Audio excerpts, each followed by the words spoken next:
Иран атакует американские базы в Бахрейне и Кувейте. Массированный удар ракетами и дронами. Ормузский пролив останется под контролем Ирана, заявляют в Тегеране. Тогда Исламская республика Иран прекратит существование, отвечает Трамп. Нетаньяху против создания палестинского государства места не хватит. Что он собирается делать? Путин на съезде «Единой России», новые обещания экономического процветания и угрозы Украине и Европе. День Конституции Украины. Зеленский открыл бюст гетьману Мазепе в Киево-Печерской лавре. Спасательная операция в Венесуэле. Цифры потерь становятся все страшнее. Жара в Европе достигла своего пика.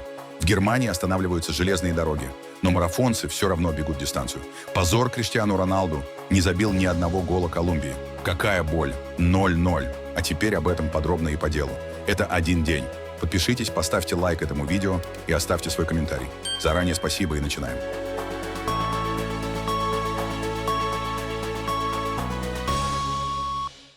Корпус стражей Исламской революции объявил о начале совместной ракетно-дроновой операции против американских военных объектов на Ближнем Востоке.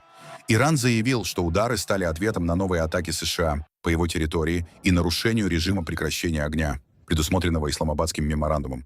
Тегеран предупредил, что дальнейшая дипломатия будет прекращена, если подобные удары повторятся.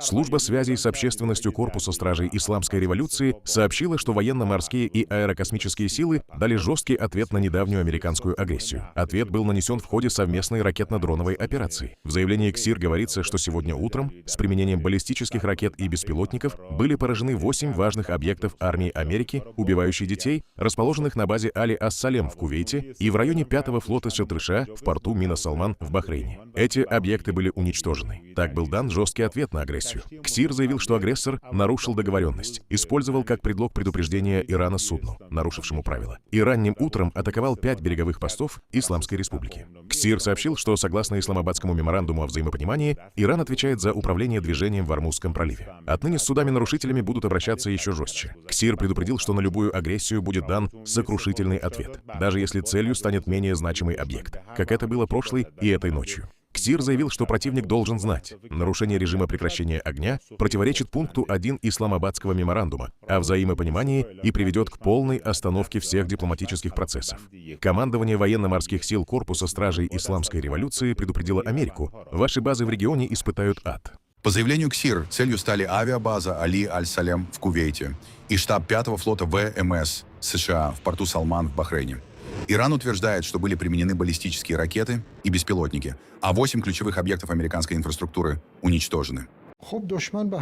Как мы и предсказывали с самого начала, и продолжаем говорить об этом сейчас, противник действует обманом. Ему нельзя доверять, и он склонен нарушать свои обязательства. На любом этапе переговоров он может прибегнуть к провокационным действиям. Но главное в том, что на любые действия противника мы отвечали и будем отвечать. Мы неоднократно заявляли, если противник вновь нарушит свои обязательства или режим прекращения огня, наш ответ будет еще более жестким, чем прежде. И мы еще раз подчеркиваем, он действительно будет более жестким. Такова сама природа нашего противника. Ему нельзя доверять. Он склонен нарушать свои обязательства и в любой момент может пойти на подобные действия. Мы считаем это естественным проявлением его сущности, потому что хорошо знаем его характер. Но, как я уже сказал, самое важное заключается в том, что мы всегда отвечали на действия противника и будем продолжать это делать. Американская сторона эти заявления не подтверждает.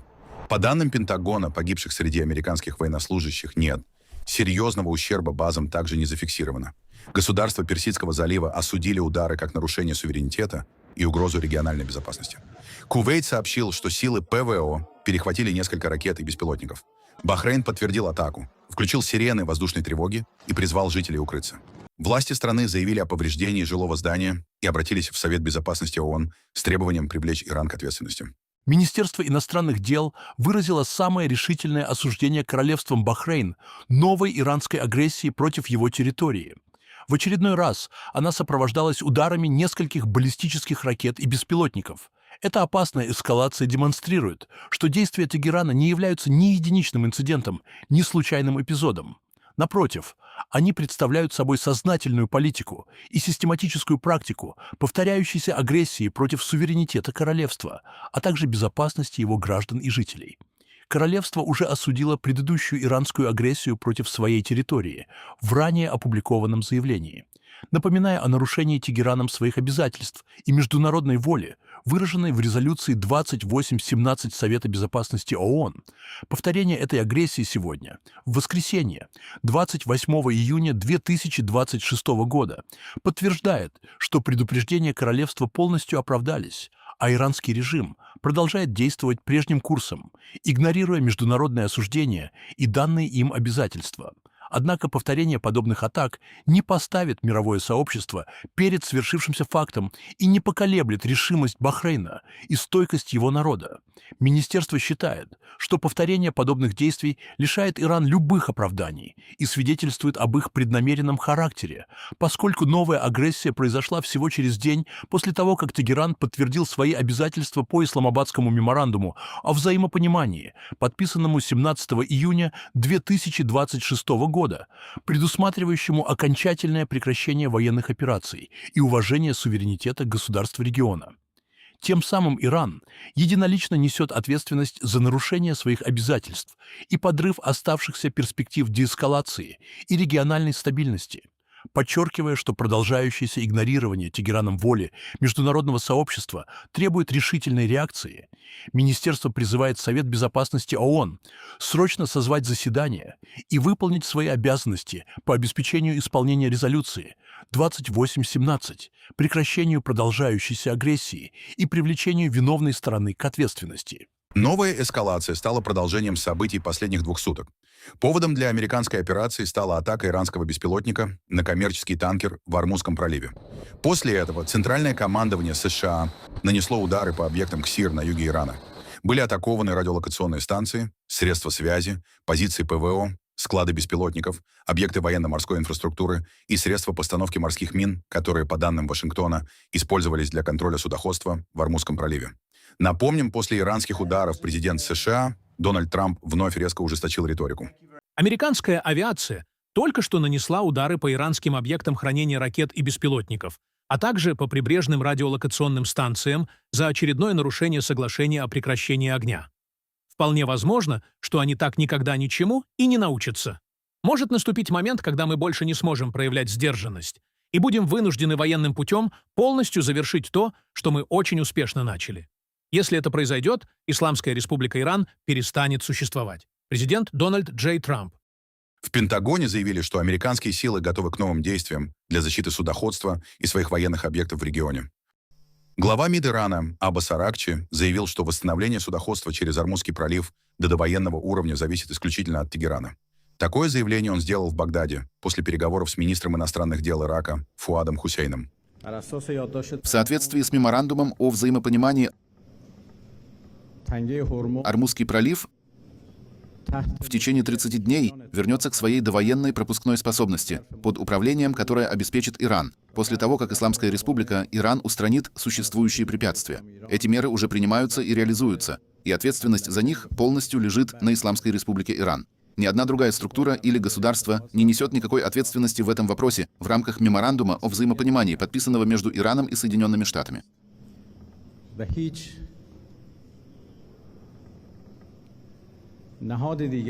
Любые попытки внедрить новые или отдельные механизмы, отличные от тех, которые сейчас реализует Исламская Республика Иран, лишь осложнят ситуацию, затянут открытие Ормузского пролива и приведут к дальнейшему росту напряженности, как это произошло в течение 2 последних ночей, когда инциденты в Ормузском проливе вызвали усиление напряженности и столкновения.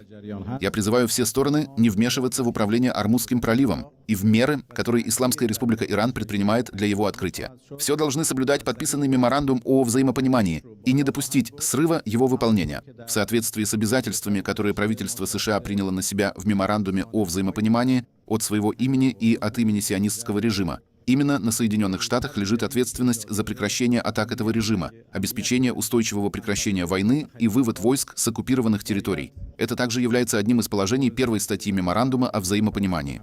В связи с новым подходом, который сейчас формируется, архитектура безопасности в регионе Персидского залива должна быть пересмотрена всеми странами региона. Нам необходимо выработать новую систему, которая будет включать все государства региона и исключать присутствие или вмешательство любых внешних сил. В этой связи мы приветствуем предложение министра иностранных дел Ирака Фуада Хусейна начать переговоры между странами Совета сотрудничества арабских государств Персидского залива, Ираном и Ираком в формате 6+2 и готовы сотрудничать с правительством Ирака в реализации этой инициативы. Министр иностранных дел Ирака Фуад Хусейн на встрече с министром иностранных дел Ирана Аббасом Аракчи заявил, что считает необходимым открыть Ормузский пролив и снять американскую морскую блокаду Ирана. Хусейн также заявил, что Ирак не поддерживает расширение войны на страны Персидского залива и не поддерживает удары по Ирану. Со своей стороны мы подчеркнули важность выполнения договоренностей, достигнутых между двумя странами – американской и иранской, об открытии Ормузского пролива и снятии морской блокады с Ирана. Что касается наших отношений со странами Персидского залива, то мы не поддерживаем расширение масштабов войны. Никогда не поддерживали ее расширение.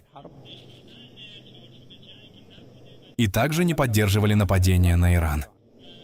Жители Ирана со скепсисом смотрят на перспективы перемирия с США и соблюдения Исламабадского меморандума. В подтверждение этой мысли Иранское государственное агентство пропаганды на зарубежные страны традиционно опубликовало опрос 2 жителей Тегерана, снятый на улицах иранской столицы. Я считаю, что атаки вообще не следовало останавливать. Даже если сейчас наступила пауза, то, безусловно, это лишь политический жест, и очень скоро мы снова увидим новые удары.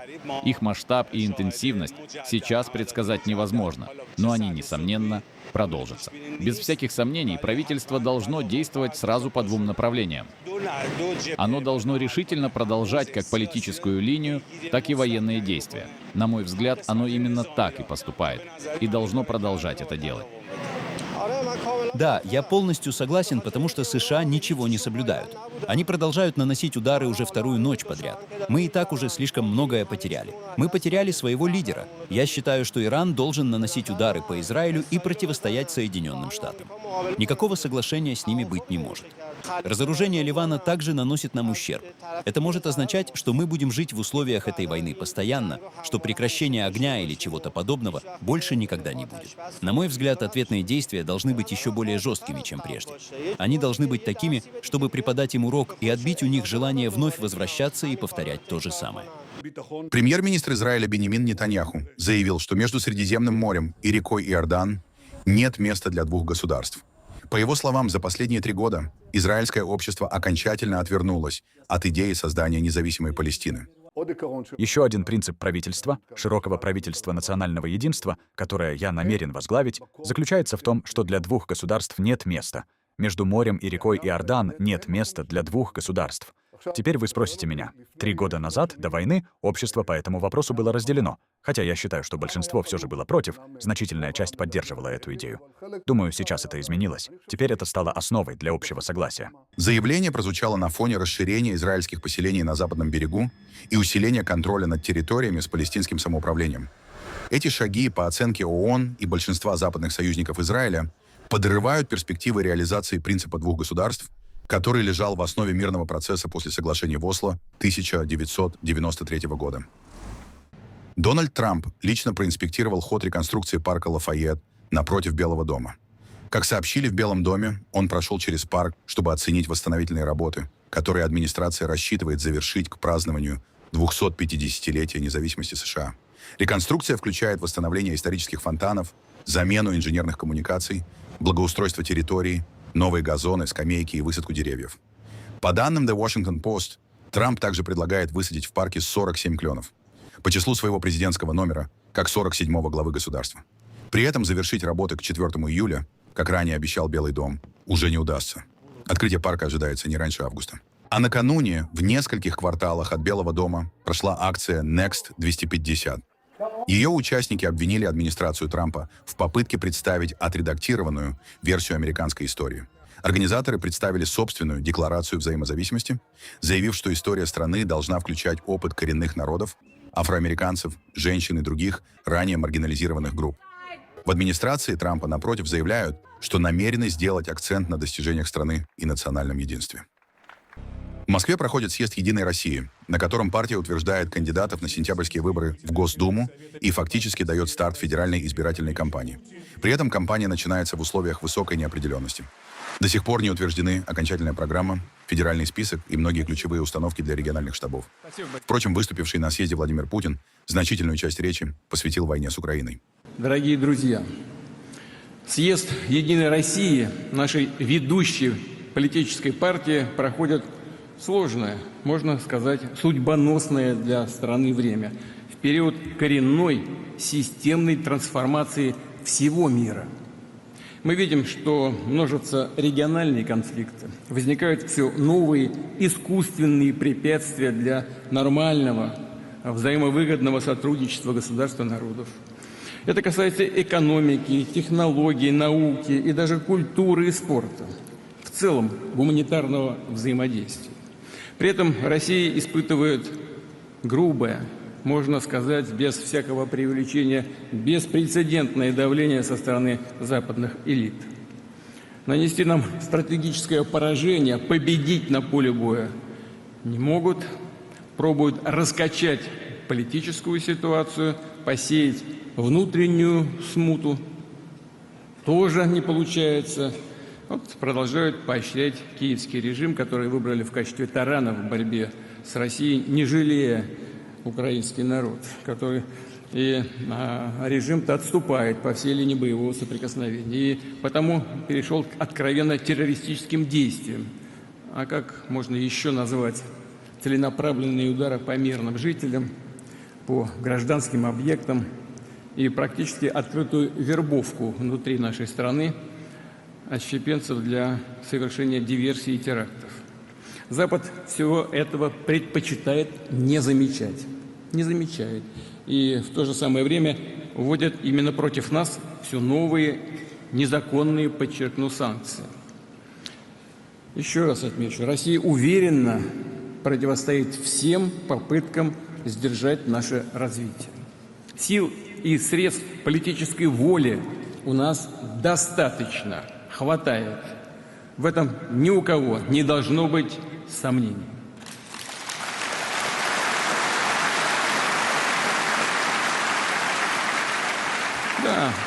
Да, мы видим проблемы, мы их осознаем, реагируем, но обязательно обеспечим и безопасность страны, и наших граждан, неприкосновенность российских рубежей на долгую историческую перспективу. Именно к этому мы и стремимся. Безусловно, справимся со всеми вызовами, которые сегодня стоят перед нами, включая террористические атаки по нашей территории, по объектам инфраструктуры. И, конечно же, решим задачи внутреннего развития. Прежде всего, в области демографии, сбережения наших традиционных ценностей, повышения качества и уровня жизни во всех регионах нашей огромной страны. Выведем экономику России на принципиально новый технологический уровень по всем критически важным направлениям. Продолжим строить жилье и дороги, создавать новые современные рабочие места с высокой заработной платой, поддерживать национальный бизнес, передовые индустрии, гарантирующие суверенитет и лидерство России. Некоторые планы, разумеется, исходя из текущей ситуации, мы корректируем, а все стратегически значимые программы развития, безусловно, при этом будут реализованы в полном объеме. И все социальные обязательства государства, безусловно же, выполнит. Одним из главных символов съезда стал новый агитационный плакат с Владимиром Путиным и лозунгом «Быть за Путина – базовый минимум». Латинская буква «Z» использована как символ российского вторжения в Украину. Надпись сверху гласит «Единая Россия – партия Путина». По данным ТАСС, такие материалы уже направлены в региональные отделения. Это первый случай с 2007 года, когда партия столь открыто строит кампанию вокруг образа Путина. Тогда он лично возглавлял федеральный список «Единой России» под лозунгом «План Путина. Победа России». В последующие годы Кремль предпочитал формально дистанцироваться от партии власти. По информации российских оппозиционных изданий, идея официально позиционировать «Единую Россию» как партию Путина обсуждалась в администрации Кремля несколько месяцев и рассматривалась как способ усилить кампанию на фоне снижения поддержки действий «Единой России», недовольства многочисленными ограничениями, повышением налогов и продолжающейся войной с Украиной. Сообщалось также, что региональные штабы «Единой России» до последнего времени работали фактически вслепую, ожидая окончательных указаний по составу списка, программе и основным тезисам кампании. Украина отмечает 30-ю годовщину принятия Конституции. Торжественные мероприятия организовали на территории Киево-Печерской лавры, недавно подвергшейся ударам российских дронов. Сегодня же на территории лавры был открыт бюст гетьману Ивану Мазепе. Перед началом церемонии настоятели разрушенных российскими ударами церквей отслужили молебен у подножия Успенского собора. 2026 год особенный для нашего государства. Украина отмечает годовщину принятия Конституции, создание вооруженных сил, возрождение государственных символов и гривны. Венцом этого станет 24 августа 2026 года, День независимости Украины. 35-летие восстановления нашей независимости. Важно, что именно в такой год Украина закладывает новые знаковые элементы своего государственного строительства. Сегодня я внес в парламент законопроект об украинском национальном пантеоне.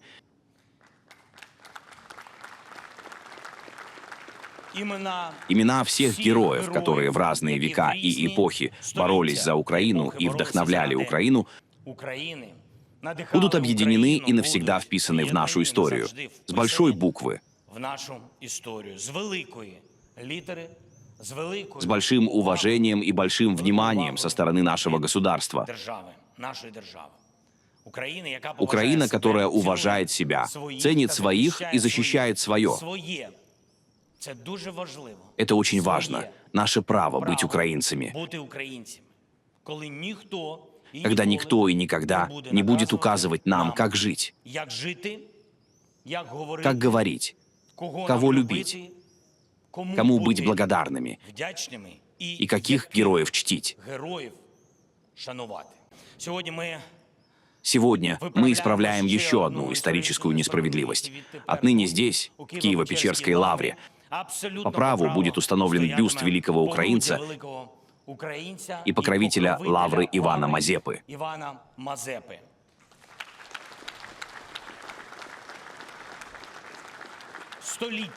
Столетиями Россия очерняла его имя, стремилась заставить украинцев смотреть на свою историю чужими глазами, убеждая наш народ, что Мазепа — предатель. Это ложь. И эта ложь проиграла навсегда. Сегодня мы чествуем выдающегося государственного и военного деятеля, мецената, руководителя казацкого государства Ивана Мазепу. И особенно важно, что мы делаем это именно здесь, в лавре, которая при его покровительстве действительно расцвела храмами, колокольнями и своим неповторимым обликом украинского барокко. Безусловно, масштаб этой личности заслуживает полноценного памятника в столице нашего государства. Считаю, что для него существует идеальное место. Оно существует с декабря 2013 года на бульваре Шевченко. И я убежден, там, где пал Ленин, будет твердо стоять Мазепа. Украина уже прошла большой путь. На этом фундаменте построено многое. Уже начались переговоры о нашем будущем членстве в Европейском Союзе. Уже открываются переговорные кластеры. И каждый такой шаг еще теснее объединяет Украину и Европейский Союз, украинцев и всю Европу. За каждым таким успехом государства стоят наши граждане, наши воины. Все наши люди, которые защищают безопасность и будущее всей Европы. Именно они каждый день своими делами приближают не просто вступление, а утверждение Украины как неотъемлемой части общего европейского дома. И за каждым таким шагом стоят наши единомышленники из других стран. Настоящие друзья, союзники, проверенные временем и борьбой, доказавшие, что Украина и Европа — единое целое. Всех таких людей Украина будет награждать новой государственной наградой — Орденом Европы. Это символ результативности нашей общей защиты Европы. Украина абсолютно заслужила иметь орден именно с таким названием, своей круглосуточной борьбой за жизнь Европы. И все, кто в этой борьбе стоял и стоит рядом с нами плечом к плечу, будут удостоены этой награды Украинского ордена Европы. Число погибших в результате двух мощных землетрясений в Венесуэле превысило 1400 человек. Спасательные работы круглосуточно продолжаются в наиболее пострадавших районах. В прибрежном штате Ла-Гуайра и Каракасе, где тяжелая техника разбирает завалы, а спасатели продолжают искать выживших. В страну уже прибыли более 1600 иностранных спасателей. Еще несколько десятков международных групп находятся в пути. Германия направила самолеты А-400М с подразделением ТЭЙК-В, кинологическими расчетами, инженерным оборудованием и мобильным госпиталем. США объявили о выделении $150 миллионов экстренной помощи и временном смягчении части санкций для ускорения гуманитарных поставок. По оценке ООН, стихийное бедствие затронуло около 7 миллионов человек. Геологическая служба США предупреждает, что окончательное число погибших может оказаться значительно выше. Оппозиционные организации сообщают о десятках тысяч пропавших без вести, однако эти данные пока не подтверждены официально.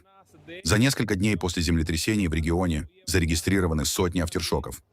Наиболее тяжелая ситуация сохраняется в Ла-Гуайре, где, по данным властей, работают около 14 тысяч военнослужащих, полицейских и спасателей. Многие жители и волонтеры жалуются на нехватку тяжелой техники и медленные темпы разбора завалов. Папа Римский Лев XIV выразил соболезнования Венесуэле после разрушительных землетрясений, унесших жизни более 1400 человек. Во время воскресной молитвы в Ватикане понтифик заверил в своей духовной поддержке пострадавших, поблагодарил спасателей и призвал международное сообщество к солидарности. Я хочу выразить свою близость нашим венесуэльским сестрам и братьям, пострадавшим от недавних землетрясений, которые привели к многочисленным жертвам и раненым, а также к значительным материальным разрушениям. Молясь Господу о вечном упокоении погибших, я вновь выражаю духовную близость их семьям, раненым и всем, кого затронула эта трагедия.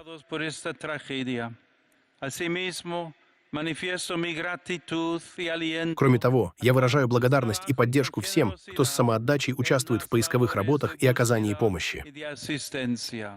А теперь я хотел бы поприветствовать всех вас, римлян и паломников. Спасибо, что пришли в такую жару. Европа переживает пик одной из самых мощных волн жары последних лет. В Германии температура достигает 41 градуса, в Берлине и Франкфурте столбики термометров достигли исторических максимумов. За последние 2 суток в Германии были дважды обновлены национальные температурные рекорды. Сначала до 41,3, затем до 41,5 градуса. Из-за жары Deutsche Bahn рекомендовала отказаться от необязательных поездок, поскольку перегреваются пути, контактные сети и оборудование. Несмотря на экстремальную жару, во Франкфурте состоялся чемпионат Ironman, организаторы которого сократили дистанцию и развернули дополнительные пункты охлаждения для спортсменов.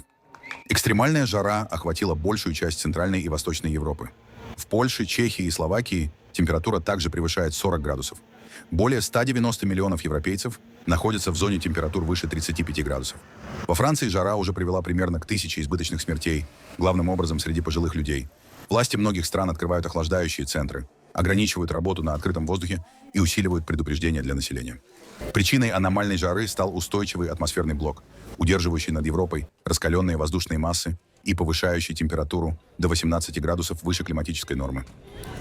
Криштиану Роналду впервые на нынешнем чемпионате мира ушел с поля без гола, а Португалия не смогла выиграть группу К. Нулевая ничья с Колумбией оставила португальцев на 2-м месте, тогда как южноамериканцы вышли в плей-офф с 1-го. Сам матч получился безголевым, но напряженным.